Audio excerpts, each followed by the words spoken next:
Hello बच्चों बच्चों आपका स्वागत है आपके अपने चैनल जिसका नाम है सार्थक कॉमर्स वाला पर।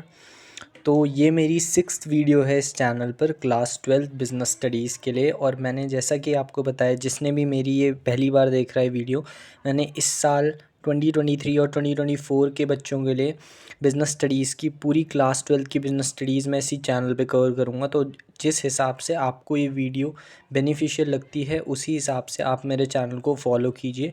प्लीज़ चैनल को सब्सक्राइब करें। अगर वीडियो बेनिफिशियल लगती है तो अपने दोस्तों के साथ भी शेयर करें, वीडियो को लाइक करें और ज़्यादा से ज़्यादा चैनल को फ्लरिश करें, क्योंकि एक मोटिवेशन देता है कंसिस्टेंटली वीडियोस बनाने के लिए। तो हम अभी अपना सेकंड चैप्टर कवर कर रहे थे जिसका नाम था प्रिंसिपल्स ऑफ मैनेजमेंट। इसका पार्ट 1 मैंने प्लेलिस्ट में डाल रखा है, और अगर आपको चैप्टर 1 यानी कि nature and significance of management भी समझना है तो वो भी आप प्लेलिस्ट पे जाके देख सकते हैं, जो है क्लास 12 बिजनेस स्टडीज़ के नाम से, जो कि हमारे चैनल सार्थक कॉमर्स वाला पे आपको अपलोडेड मिलेगी। तो पार्ट 1 मैं ऑलरेडी कवर कर चुका हूँ और ये हम पार्ट 2 कवर कर रहे हैं। पार्ट 1 में हमने प्रिंसिपल्स ऑफ मैनेजमेंट क्या होते हैं, इनके फीचर्स क्या हैं और साथ ही साथ इनकी इंपॉर्टेंस को कवर कर लिया था। अब हम पढ़ेंगे प्रिंसिपल्स ऑफ मैनेजमेंट, यानी कि मैनेजमेंट के प्रिंसिपल्स को एक्चुअली में पढ़ेंगे। अब सबसे पहले बात करते हैं, प्रिंसिपल्स जो थे मैनेजमेंट की फील्ड में वो दिए थे दो पर्सन्स ने। एक का नाम था हेनरी फ्योल और एक का नाम था F.W. टेलर, जिनके F.W. की फुल फॉर्म थी फ्रेडरिक विंसलॉ टेलर। सो इन दोनों पर्सन्स ने क्या दिए थे, प्रिंसिपल्स दिए थे मैनेजमेंट की फील्ड में। पहले बात करते हैं हेनरी फ्योल। तो हेनरी फ्योल ने फंडामेंटल मैनेजमेंट की फील्ड में हमें प्रिंसिपल्स दिए थे, और इन्होंने 14 प्रिंसिपल्स प्रोवाइड किए थे फंडामेंटल मैनेजमेंट की फील्ड में। वहीं फ्रेडरिक विंसलॉ टेलर जो थे, उन्होंने साइंटिफिक मैनेजमेंट यानी कि एक ऑर्गेनाइजेशन को मैनेज करने का एक नया तरीका निकाला, साइंटिफिक मैनेजमेंट, जिसमें उन्होंने 4 प्रिंसिपल्स दिए, साथ ही साथ 7 टेक्निक थी उन प्रिंसिपल्स के एप्लीकेशन को और ज़्यादा एनहेंस करने के लिए। तो इस वीडियो में हम कवर करेंगे सबसे पहले हेनरी फ्योल के बारे में, उनके कॉन्ट्रीब्यूशंस के बारे में, और हेनरी फ्योल ने जितने भी 14 प्रिंसिपल्स दिए थे उनको फुल्ली डिस्क्राइब्ड वे में हम इस वीडियो के अंदर कवर करेंगे। फिर अगले पार्ट के अंदर हम फ्रेडरिक विंसलॉ टेलर के प्रिंसिपल्स और उनके टेक्निक्स को समझेंगे। सबसे पहले बात करते हैं हेनरी फ्योल थे कौन। हेनरी फ्योल इनका नाम था। हेनरी फ्योल का जन्म 1841 में हुआ था। ये एक फ्रेंच मैनेजमेंट थ्योरिस्ट थे और बाय प्रोफेशन ये एक माइनिंग इंजीनियर थे। ये तो हो गया इनका पर्सनल इन्फॉर्मेशन। अब major contribution of Henri Fayol. Henri Fayol के मेजर कंट्रीब्यूशंस क्या थे, तो इनके 3 मेजर कंट्रीब्यूशंस थे। फर्स्ट, इन्होंने एक इंडस्ट्रियल एक्टिविटी को डिवाइड किया था 6 पार्ट्स के अंदर। Divide industrial activities in 6 parts: accounting, financing, commercial, security, managerial and technical. Second, discover the functions of management. Henri Fayol ही वो पर्सन थे जिन्होंने मैनेजमेंट के प्रोसेस के अंदर जो फंक्शंस आते हैं, प्लानिंग, ऑर्गेनाइजिंग, स्टाफिंग, कंट्रोलिंग, ये सारे फंक्शंस इन्होंने ही डिस्कवर किए थे, सिर्फ एक फंक्शन को छोड़ के। Third, provide 14 principles which act as guidelines for the manager. और हेनरी फ्योल ने जो 14 प्रिंसिपल्स दिए सबसे पहले मैनेजमेंट की फील्ड में, वो मैनेजर्स के लिए आज भी उनके लिए गाइडलाइंस की तरह काम करते हैं और उन्हें पूरी तरीके से गाइड करते हैं कि कैसे वो अपनी मैनेजरियल स्किल्स को इम्प्रूव कर सकते हैं। इन्हीं 3 कॉन्ट्रीब्यूशंस की वजह से इन्हें फादर ऑफ फंडामेंटल मैनेजमेंट के नाम से जाना जाने लगा। अब हम बात करेंगे one by one consecutively. Henry Fayol ने जो 14 प्रिंसिपल्स दिए थे मैं उनको आपको ब्रीफली समझाऊंगा। तो नोट्स भी हैं, आप वीडियो को पॉज करके इजीली देख सकते हो। सबसे पहला प्रिंसिपल था डिवीजन ऑफ वर्क। नाम से ही समझ आता है डिवाइड करना किसको, वर्क को। तो ये प्रिंसिपल था जिसमें काम को डिवाइड करना था स्मॉल जॉब्स में, और उन जॉब्स को एम्प्लॉयज़ में बांट देना था उनकी कॉम्पिटेंसी का मतलब उनकी कैपेबिलिटी के बेस पे। जो एम्प्लॉयज़ में कैपेबिलिटी थी उनके बेस पे ही उन जॉब्स को उनमें डिस्ट्रीब्यूट करना था, क्योंकि जब आप एम्प्लॉयज़ को वो काम या वो जॉब्स दोगे जो उन्हें पहले से ही आती हैं, तो उससे क्या होगा, वो उस जॉब को बार बार परफॉर्म करेंगे, जिससे वो उसमें एक्सपर्ट हो जाएंगे। और इससे किसका फ़ायदा मिलेगा, ऑर्गेनाइजेशन को, which gives the benefit of specialisation. तो डिवीजन ऑफ वर्क बेसिकली एक ऐसा प्रिंसिपल था जिसमें जो ये कहता था कि हमें काम को डिवाइड करना चाहिए, जिससे क्या होता है, काम का लोड काफ़ी कम हो जाता है किसी पर्टिकुलर पर्सन से, काम बहुत सिंपल फॉर्म में हो जाता है। और काम को जब आपने डिवाइड किया तो काम को एम्प्लॉयज़ में बांट देना चाहिए उनकी कैपेबिलिटी और उनकी एबिलिटी के हिसाब से, जो काम उन्हें आता है, ताकि ऑर्गेनाइजेशन को स्पेशलाइजेशन का बेनिफिट मिले। और जब आप डिवीजन कर देते हो ना वर्क का पर्टिकुलर एम्प्लॉय को, तो उससे डुप्लीकेशन ऑफ वर्क यानी कि कोई काम दोबारा परफॉर्म नहीं हो पाता है। तो यही यहाँ पे बोला है, divide the work into small jobs plus the job is divided as per competency यानी कि capability of employees which give benefit of specialisation it prevent duplication of work, यानी कि एक काम दोबारा रिपीट नहीं होगा। Makes work simpler and reduce load from a particular person. अब एग्जांपल जैसे डिपार्टमेंट्स, अब जो डिपार्टमेंट्स बनाए जाते हैं ऑर्गेनाइजेशन में, ये काम को डिवाइड करने का ही तो एक एग्जांपल है। ऑर्गेनाइजेशन क्या काम करती है, जो डिफरेंट डिफरेंट फंक्शंस परफॉर्म करने हैं उनका एक डिपार्टमेंट बना देती है और उन डिपार्टमेंट के अंदर उन्हीं लोगों को रखती है जिन्हें वो काम पहले से आता है। तो यही तो कर रही है ऑर्गेनाइजेशन, काम को डिवाइड कर रही है ताकि काम सिंपल फॉर्म में परफॉर्म किया जा सके और ऑर्गेनाइजेशन अपने गोल को अचीव कर लें with the help of specialization as well. Second principle की बात करें तो सेकंड प्रिंसिपल है अथॉरिटी एंड रिस्पॉन्सिबिलिटी। मैं आपको सबसे पहले समझा देता हूँ, नोट्स आप पॉज करके देख लेना। अथॉरिटी एंड रिस्पॉन्सिबिलिटी प्रिंसिपल ये कहता है कि there should be a balance between authority and responsibility, यानी कि हमेशा एक बैलेंस बना रहना चाहिए अथॉरिटी और रिस्पॉन्सिबिलिटी के बीच में। अथॉरिटी क्या होती है, अथॉरिटी पावर होती है डिसीजन लेने की जो जनरली सुपीरियर्स के पास होती है, और रिस्पॉन्सिबिलिटी क्या होती है, refers to the duty given to employees, वो ड्यूटी जो एम्प्लॉयज़ को दी जाती है और एक्सपेक्ट किया जाता है कि एम्प्लॉयज़ उसे पूरा करके देंगे। अब यहाँ पे होता क्या है, ये प्रिंसिपल ये कहता है कि इन दोनों के बीच में हमेशा बैलेंस बना रहना चाहिए। यानी कि अगर अथॉरिटी, जब आप किसी एम्प्लॉय को कोई रिस्पॉन्सिबिलिटी दे रहे हो तो उसे इक्वल अथॉरिटी दो।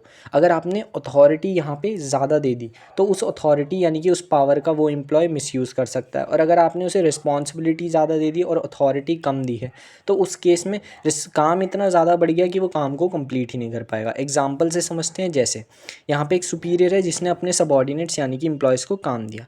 अब इसमें दो सिचुएशंस बनी। सुपीरियर ने जो काम दिया था अपने सबऑर्डिनेट को, इस काम को करने के लिए कंपनी के अकाउंट से जितने चाहे उतने पैसे निकाल लो। अब काम दिया वो थी रिस्पॉन्सिबिलिटी, और अथॉरिटी क्या दे दी कि जितना चाहे पैसा वो निकाल सकता है बैंक अकाउंट से जो उस काम को पूरा करने के लिए लग रहा है। तो अब यहाँ पे अगर आप देखो तो अथॉरिटी बहुत ज़्यादा दे दी, विच मीन्स रिस्पॉन्सिबिलिटी था वो पर्टिकुलर काम करना, लेकिन सुपीरियर ने कह क्या दिया कि आप जितना चाहो उतना पैसा निकाल सकते हो जो आपका लगेगा उस काम के अंदर। तो यहाँ पे जो सबऑर्डिनेट हैं वो इस अथॉरिटी का मिसयूज़ कर लेंगे और इससे फ्रॉड भी कर सकते हैं। तो यहाँ पे अथॉरिटी ज़्यादा थी तो सबऑर्डिनेट ने क्या कर दिया, उस अथॉरिटी का मिसयूज़ कर दिया कि बैंक से ज़्यादा पैसे निकाल लिए। अब सुपीरियर्स को क्या पता चल रहा है कि कितने पैसे लगे काम को पूरा करने के लिए और कितने उसने अपने पर्सनल बेनिफिट के लिए डाल दिए। तो यहाँ पे अथॉरिटी ना ही ज़्यादा होनी चाहिए क्योंकि उसका सबऑर्डिनेट कभी कभी मिसयूज़ भी कर सकते हैं। दूसरी कंडीशन, वहीं सुपीरियर ने एक काम दिया अपने सबऑर्डिनेट को, सुपीरियर ने काम को करने के लिए सिर्फ 2,000 रुपये निकालने की अथॉरिटी दी, यानी कि वही सेम सिचुएशन और केस जिसमें सुपीरियर ने क्या कहा सबऑर्डिनेट से कि अब मैं तुम्हें सिर्फ 2,000 रुपये निकालने की परमिशन दूंगा, यानी कि 2,000 से ज़्यादा पैसे तुम नहीं निकाल सकते। अब इन केस मान लो यहाँ पे सबऑर्डिनेट के पैसे लग गए 3,000 रुपये काम के, बिल्कुल प्योर काम के उसके 3,000 रुपये लगे, तो अब सबऑर्डिनेट क्या करेगा, यहाँ पे तो सबऑर्डिनेट अब उसके खुद के पास भी पैसे नहीं होंगे तो वो काम यहाँ पे कंप्लीट ही नहीं हो पाएगा, विच मीन्स रिस्पॉन्सिबिलिटी टाइम पे कंप्लीट ही नहीं हो पाएगी क्योंकि सुपीरियर ने उसे अथॉरिटी ही नहीं दी उतनी जितना उस रिस्पॉन्सिबिलिटी को करने के लिए चाहिए थी। तो इसीलिए कहा जाता है कि हमेशा अथॉरिटी यानी कि जो पावर दी जा रही है ना, और जो रिस्पॉन्सिबिलिटी जो काम दिया जा रहा है वो हैंड टू हैंड होने चाहिए, यानी कि बराबर होने चाहिए। ना अथॉरिटी बहुत ज़्यादा दे दो, ना पावर बहुत ज़्यादा दे दो, ना ही काम बहुत ज़्यादा दे दो। जितना काम है उसके हिसाब से ही पावर देनी चाहिए हमेशा एक एम्प्लॉय को सुपीरियर द्वारा। अब बात करते हैं थर्ड प्रिंसिपल जिसका नाम है डिसिप्लिन।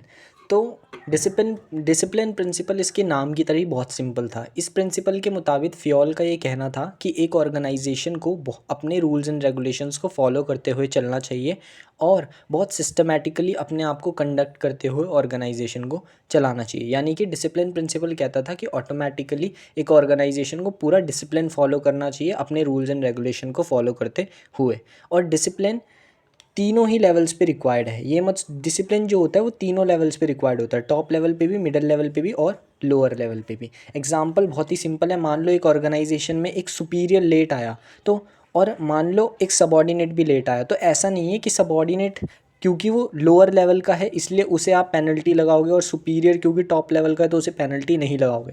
डिसिप्लिन प्रिंसिपल ये कहता है कि डिसिप्लिन तीनों लेवल्स पे मैंडेटरी है, तो चाहे सुपीरियर लेट आए या सबऑर्डिनेट, पेनल्टी दोनों के लिए फेयर होगी। Both have got penalty irrespective to their level. So discipline is very simple. Fourth principle is unity of command. Unity of command principle क्या कहता था, it refers a subordinate only receive order of only one superior.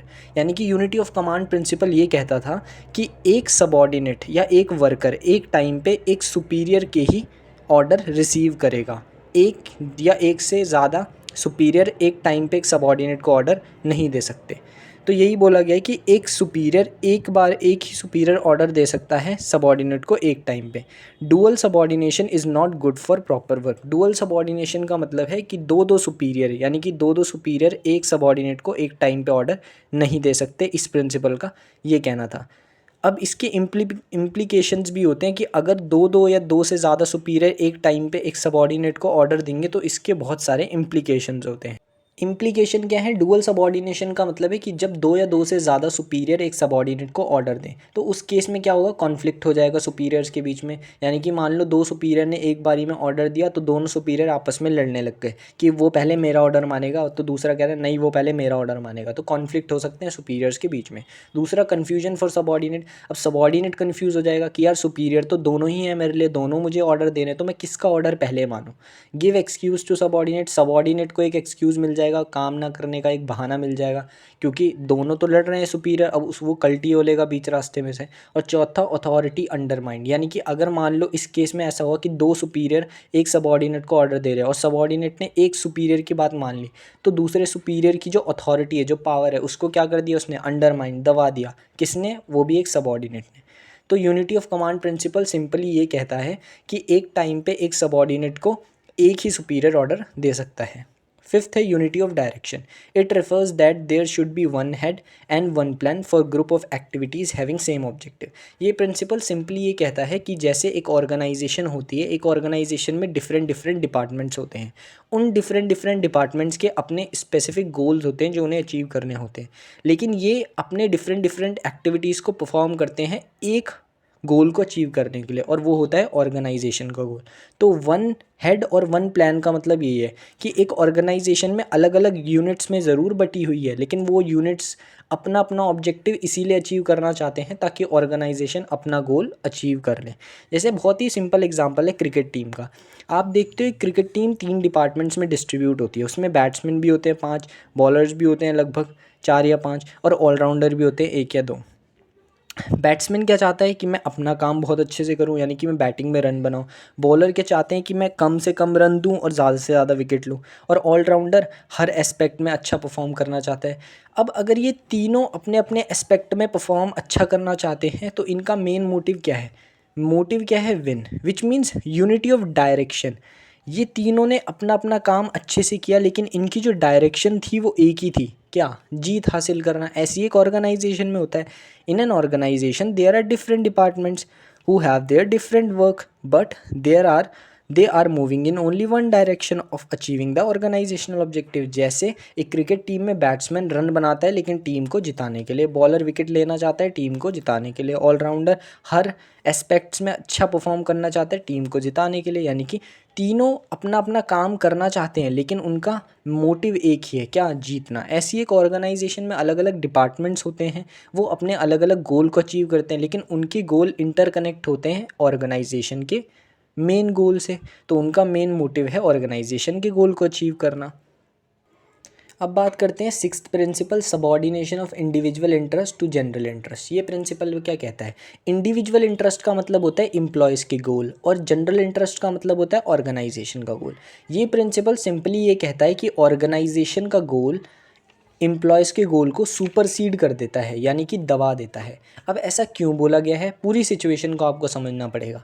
In an organization there are different employees and they have different interest. यानी कि एक organisation में अलग अलग employees होते हैं और उनके अलग अलग इंटरेस्ट यानी कि गोल्स होते हैं, मोटिव होते हैं ऑर्गेनाइजेशन में आने के।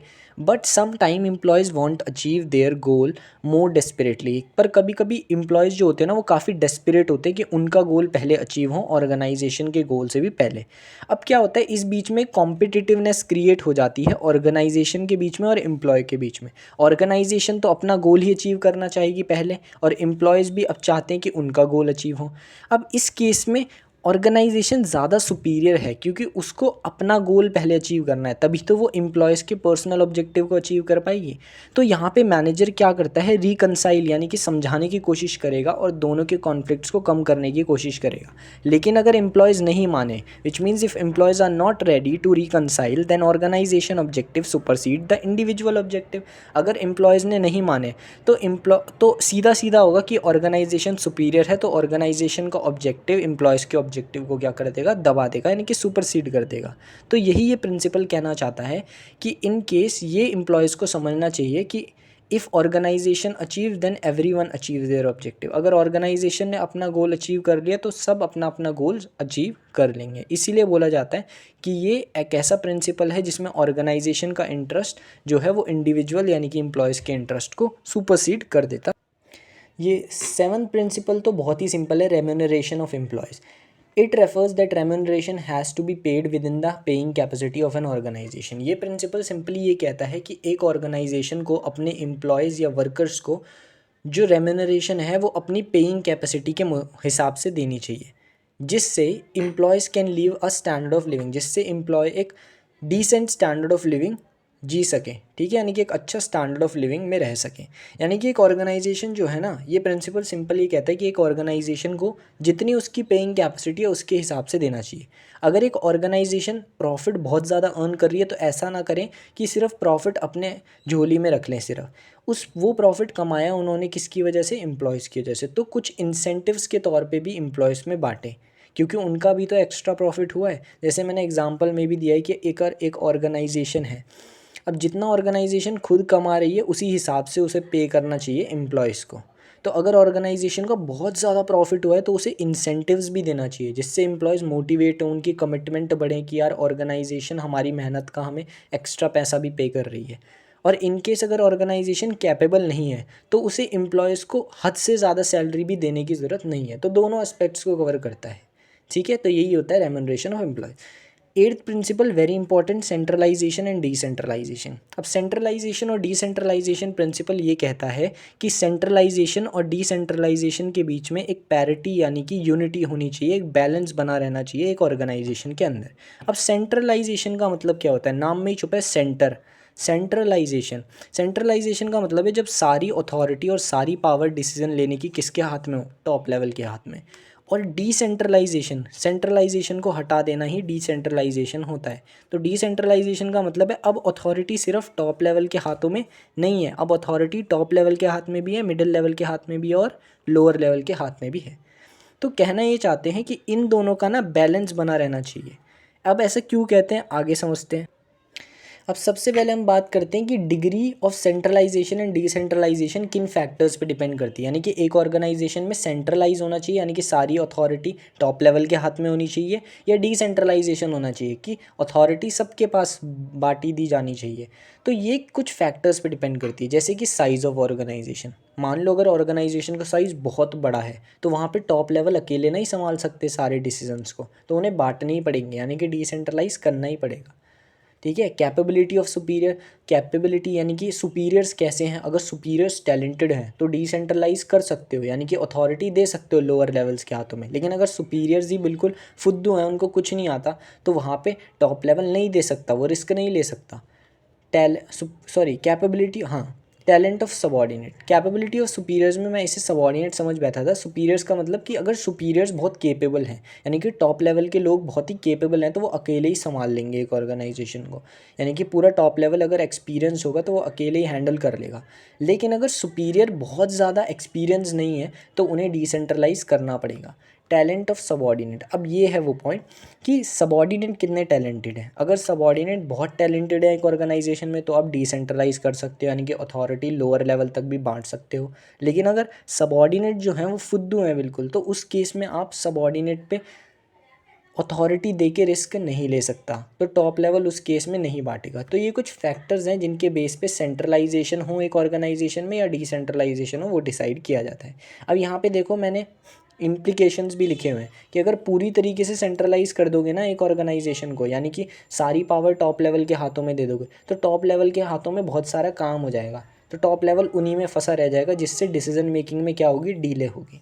और अगर पूरी तरीके से डिसेंट्रलाइजेशन कर दोगे, यानी कि अथॉरिटी को सबके सब में बांट दोगे, और ऐसा डिसेंट्रलाइजेशन का मतलब है कि आपने गलती से मेन अथॉरिटी जो है वो भी किसके हाथ में दे दी, लोअर लेवल के हाथ में चली गई, तो उस केस में क्या हो जाएगा, loss of major power from top level, यानी कि जो मेजर डिसीजंस हैं वो भी किसके हाथों से छूट जाएंगे, टॉप लेवल के हाथों से, जो कि उन्हें ही लेने चाहिए।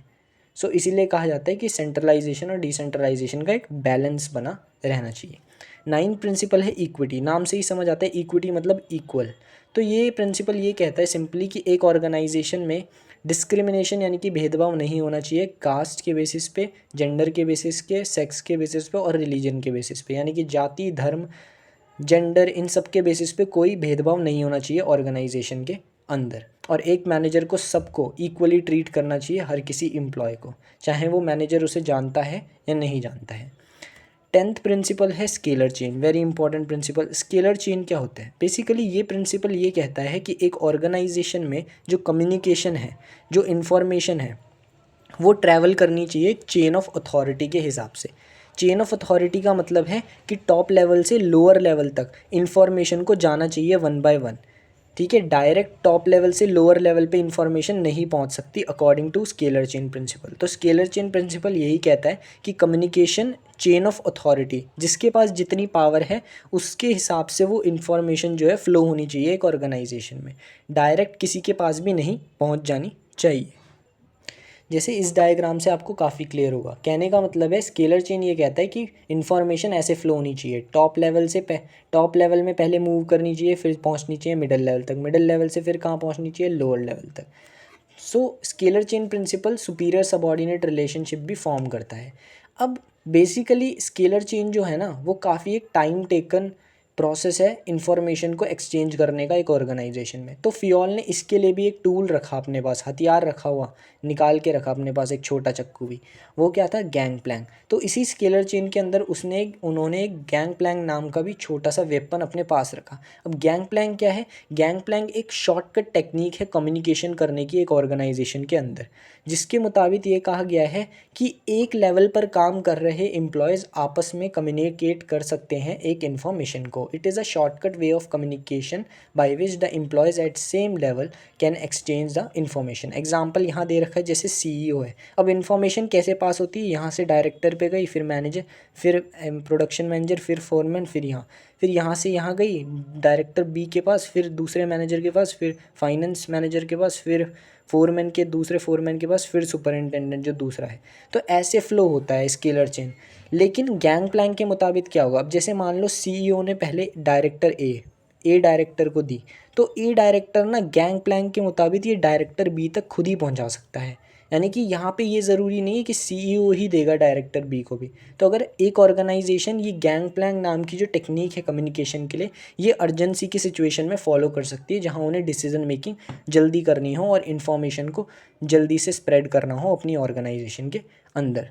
तो एक लेवल पर ये चीज़ याद रखना कि सिर्फ एक लेवल पर काम कर रहे ही आपस में एक्सचेंज कर सकते हैं उस इन्फॉर्मेशन को। जैसे मैनेजर डायरेक्टर के साथ एक्सचेंज नहीं कर सकता, ये चीज़ याद रखना। मैनेजर अपने लेवल के मैनेजर के साथ ही कर सकता है। प्रोडक्शन मैनेजर और फाइनेंस मैनेजर ये दोनों एक दूसरे के साथ कर सकते हैं, क्योंकि ये दोनों पर्सनल मैनेजर हैं, यानी कि डिपार्टमेंटल मैनेजर्स हैं।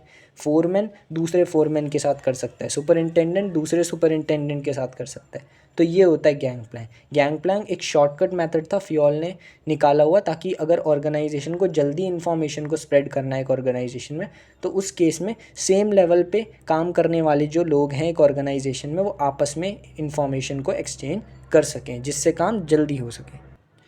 11th प्रिंसिपल आता है ऑर्डर। ऑर्डर प्रिंसिपल सिंपल ये कहता है, इसके मुताबिक हर एक चीज़ ऑर्गेनाइजेशन के अंदर बिल्कुल ऑर्डर यानी कि बिल्कुल प्रॉपर मैनर में होनी चाहिए। ये प्रिंसिपल कहता है कि according to this principle there should be a proper place for everything and everyone, which means हर किसी ऑब्जेक्ट और हर किसी पर्सन के लिए एक सूटेबल प्लेस या प्रॉपर प्लेस होनी चाहिए।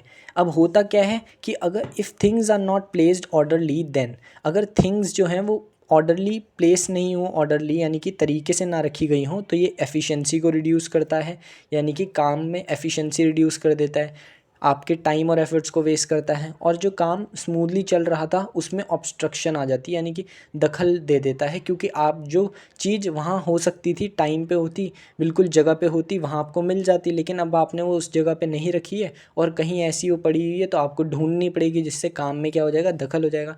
बहुत ही बेसिक सा एग्जांपल लेते हैं इस प्रिंसिपल का, जैसे विशाल मेगा मार्ट या जितने भी आप डिपार्टमेंटल स्टोर जाते हो उनमें आप देखते हो हर जो जगह चीज़ रखी रहती है, जैसे कोई भी मैगी वैगी रखी है तो वहाँ पे ऊपर लेबल्स लगे रहते हैं, या मॉल में जाते हो तो टॉयज़ के ऊपर लिखा रहता है टॉयज़।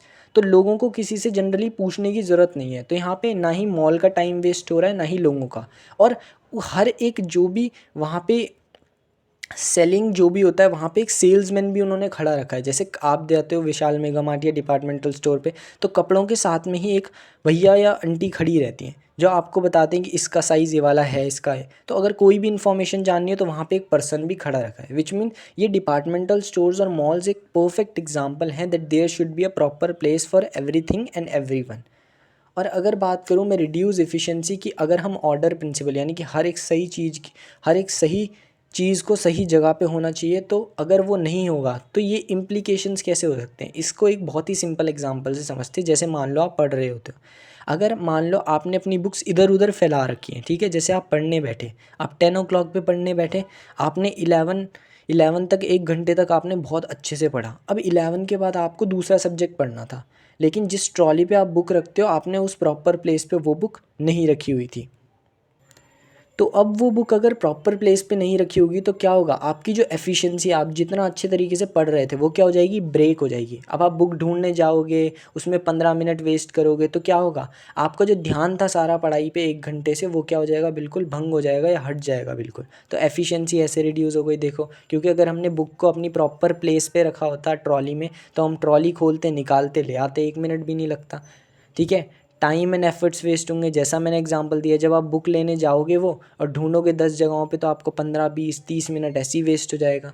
और जो काम आपका स्मूथली चल रहा था वो स्मूथली नहीं चलेगा। जैसे आप 1 घंटे तक आपने बहुत फोकस के साथ पढ़ाई की, लेकिन आपकी बुक क्योंकि वो प्रॉपर प्लेस पे रखी ही नहीं थी, तो आपसे इससे क्या हो गई, आपकी स्टडीज़ में ऑब्स्ट्रक्शन आ गया, यानी कि दखल अंदाजी दे गया ये चीज़। ठीक है, तो अब बात करते हैं हम अपने 12th प्रिंसिपल की, जिसका नाम है स्टेबिलिटी ऑफ पर्सनल। स्टेबिलिटी का मतलब होता है ठहराव, पर्सनल मतलब एम्प्लॉयज़ को हम पर्सनल कहते हैं। तो stability of personal principle basically ये कहता है कि एक ऑर्गेनाइजेशन को प्रॉपर एफर्ट्स लगाने चाहिए अपने एम्प्लॉयज़ की स्टेबिलिटी को बनाए रखने के लिए। अब ऐसा क्यों बोला है, देखो, अगर आप एक ऑर्गेनाइजेशन में अगर एम्प्लॉय जो हैं वो स्टेबल नहीं है और निकलते जा रहे हैं, एक आता है तो फिर उसके 1 महीने बाद निकल जाता है, तो इसे कहते हैं अगर टर्नओवर मतलब एक टर्नओवर होता है कमाई और एक टर्नओवर होता है जिसे कहते हैं एम्प्लॉय टर्नओवर, यानी कि एम्प्लॉय का निकलना। तो अगर एम्प्लॉय टर्नओवर कम करा जाए तो इसके क्या क्या फ़ायदे हैं, यानी कि एम्प्लॉय टर्नओवर यानी कि एम्प्लॉय को निकलने को अगर कम किया जाए तो हम ये कह सकते हैं ना कि हम स्टेबिलिटी ही तो मेंटेन कर रहे हैं। तो स्टेबिलिटी क्यों बनानी चाहिए, जितने ज़्यादा देखो एम्प्लॉयज़ पुराने होंगे उतने ज़्यादा एक्सपीरियंस होंगे। तो स्टेबिलिटी बनाने का पहला फ़ायदा कि एक्सपीरियंस एम्प्लॉय मिलेंगे ऑर्गेनाइजेशन को। अगर आप निकालते रहोगे तो उससे क्या होगा, आपको रिक्रूटिंग की कॉस्ट ज़्यादा लगेगी, आपको रिक्रूट भी तो करना पड़ेगा एम्प्लॉयज़ को, एडवर्टाइज़ करना पड़ेगा, ये सब करना पड़ेगा, कॉस्ट लगेगी। तो अगर आप स्टेबल रखोगे अपने एम्प्लॉयज़ को, टाइम दोगे उन्हें परफॉर्म करने का, तो कॉस्ट नहीं आएगी बहुत ज़्यादा रिक्रूटमेंट की। ओरिएंटेशन का मतलब होता है इंट्रोड्यूस करना। अब अगर एम्प्लॉयज़ स्टेबल हैं, एम्प्लॉयज़ 4 5 साल से काम कर रहे हैं, तो वो उनको किसी की जान पहचान की ज़रूरत ही नहीं है। लेकिन अगर नया एम्प्लॉय आता है तो उसको ओरिएंटेशन भी करना पड़ेगा, यानी कि उसे फ़ैमिलियर करवाना पड़ेगा एम्प्लॉय अदर एम्प्लॉयज़ से और एनवायरनमेंट से, ऑर्गेनाइजेशन के, उसमें भी कॉस्ट लगेगी। And employees become more committed. और अगर आप एम्प्लॉयज़ को ये तसल्ली देते हो ना कि आपको हम कहीं नहीं निकाल रहे, आप अपना टाइम लो परफॉर्मेंस दिखाने के लिए, तो वो और ज़्यादा कमिटेड हो जाते हैं ऑर्गेनाइजेशन की तरफ। तो इसीलिए स्टेबिलिटी बनाए रखना एम्प्लॉयज़ की बहुत ज़रूरी है अकॉर्डिंग टू फियोल, इन 4 रीजंस की वजह से। अब यहाँ पे इन फियोल का मानना इस प्रिंसिपल के अकॉर्डिंग ये था कि एम्प्लॉयज़ को ना हमें एक मिनिमम टाइम पीरियड तो देना चाहिए जिसके अंदर वो अपनी परफॉर्मेंस को शोकेस कर सकें। मिनिमम टाइम पीरियड का मतलब है कम से कम हमें उन्हें 1 साल इतने का टाइम देना चाहिए अपनी परफॉर्मेंस को शोकेस करने के लिए। अगर उन्हें 1 महीने ऐसा वो कुछ नहीं कर पाए तो निकालने ही देना चाहिए, ये प्रिंसिपल कहता है। आप उनका सिलेक्शन बहुत ही राइगरस तरीके से करो, यानी कि मुश्किल तरीके से करो, लेकिन जब आप उन्हें परफॉर्मेंस के बेस पे उन्हें टाइम दो, क्योंकि कोई भी एकदम से आपको अच्छा परफॉर्म नहीं करके देगा, ठीक है। तो उन्हें इनफ टाइम देना बहुत ज़रूरी है। अब हम बात करते हैं अपने 13 प्रिंसिपल, जिसका नाम है इनिशिएटिव। इनिशिएटिव प्रिंसिपल बहुत ही बेसिक सी चीज़ कहता था। अकॉर्डिंग टू फ्योल के मुताबिक ये मानना था कि एक ऑर्गेनाइजेशन के अंदर एक ऑर्गेनाइजेशन को अपने एम्प्लॉयज़ को एनकरेज और कॉन्फिडेंस प्रोवाइड करना चाहिए, उन्हें इनिशिएटिव प्रोवाइड करके। इनिशिएटिव मतलब ये कि उनसे आप प्लान्स में सजेशंस लो, उनको भी थोड़ी प्रेफरेंस दो, जिससे उन्हें क्या हो, वो मोटिवेटेड फील करें कि हम भी एक ऑर्गेनाइजेशन के एलिमेंट हैं और हमें भी ऑर्गेनाइजेशन क्या देती है, तवज्जो देती है। तो ये क्या करता है, ये इनिशिएटिव एक बहुत ही पावरफुल मोटिवेटर होता है एम्प्लॉयज़ के लिए। तो कैसे होता है, एग्जाम्पल मैंने यहाँ पे दिया। जैसे बिग बेसिक एग्जाम्पल लेते हैं स्कूल का। स्कूल में जैसे मान लो एक टीचर है और एक टीचर ने अपने एक स्टूडेंट है राम, जिसको एक इनिशिएटिव दिया बेसिक, कि टीचर ने क्या कहा कि राम ऐसा करना, तुम चेक कर देना टेस्ट को जो मैंने लिया था इन बच्चों का। तो जब राम को ये लगता है कि उसके टीचर ने उस पर इतना बिलीव दिखाया है कि उन्हें वो टेस्ट चेक करने के लिए दे रहे हैं, तो राम को अंदर से ही अपने आप में एक मोटिवेशन आती है और वो और ज़्यादा कमिटेड हो जाता है टूवर्ड्स द ड्यूटी और टूवर्ड्स द उसकी जो भी क्लास में उसे परफॉर्म करना है। यानी कि Ram gets motivation because his teacher trust him to do the work, it encourages him more. तो यहाँ पे ये एनकरेज करेगा राम को और ज़्यादा और उसे कॉन्फिडेंस प्रोवाइड करेगा कि वो और अच्छा कर सकता है आगे जाके। तो इसीलिए इनिशिएटिव को एक पावरफुल मोटिवेटर कहा जाता है। अब चलते हैं 14 प्रिंसिपल पे। 14 प्रिंसिपल था esprit de corps. Esprit de corps principle क्या कहता है, it refers that management should try to make sense of belongingness among the employees and develop a feeling of spirit. तो एस्पिरिट द कॉर्प्स प्रिंसिपल जो था वो ये कहता था कि एक ऑर्गेनाइजेशन को या एक मैनेजर को हमेशा एक ऑर्गेनाइजेशन में एम्प्लॉयज़ के बीच में एक सेंस ऑफ बिलोंगिंगनेस क्रिएट करने की कोशिश करनी चाहिए और साथ ही साथ एक स्पिरिट डेवलप करनी चाहिए कि हम सब एक टीम है। ये जो प्रिंसिपल था, इसके अकॉर्डिंग फ्योल ये कहना चाहते थे कि एक मैनेजर जो होता है उसे ऑर्गेनाइजेशन में सब एम्प्लॉयज़ को एक टीम की तरह ट्रीट करना चाहिए और मेंटेन करना चाहिए टीम वर्क को, बिकॉज टीम का मतलब है टुगेदर एवरीवन अचीव्स मोर। तो एक ऑर्गेनाइजेशन को हमेशा ट्राई करना चाहिए कि वो अपने एम्प्लॉयज़ के बीच में कोऑर्डिनेशन क्रिएट कर सके, और अगर एक ऑर्गेनाइजेशन के अंदर एम्प्लॉयज़ कोऑर्डिनेशन के साथ काम करेंगे, टीम की तरह काम करेंगे, तो ऑर्गेनाइजेशन अपने ऑब्जेक्टिव को भी ईजिली अचीव कर लेगी। और इस प्रिंसिपल के अकॉर्डिंग फियोल ने ये भी बोला कि एक मैनेजर जब भी एम्प्लॉयज़ को कंडक्ट करता है तो उसे अपनी कन्वर्जेशंस में आई की जगह वी का यूज़ करना चाहिए, बिकॉज वी एक बिलोंगिंगनेस की फीलिंग क्रिएट करता है एम्प्लॉयज़ के बीच में कि हम सब एक साथ हैं और हम सब एकजुट हैं। So it denotes the unity of all the employees with each and other. So these are the 14 principles of Fayol. इस पार्ट में हमने 14 प्रिंसिपल्स कवर किए। होप करता हूँ आपको वीडियो पसंद आई होगी। वीडियो अगर थोड़ी सी भी बेनिफिशियल लगे तो प्लीज़ चैनल को सब्सक्राइब कर देना, क्योंकि पूरी बिजनेस स्टडीज़ जो है मैं इस चैनल पे ही कवर करने वाला हूँ। साथ ही साथ वीडियो को लाइक कर देना और वीडियो को शेयर कर देना अपने दोस्तों के साथ, ताकि उनको भी बेनिफिट मिल जाए इस वीडियो का। Okay bye.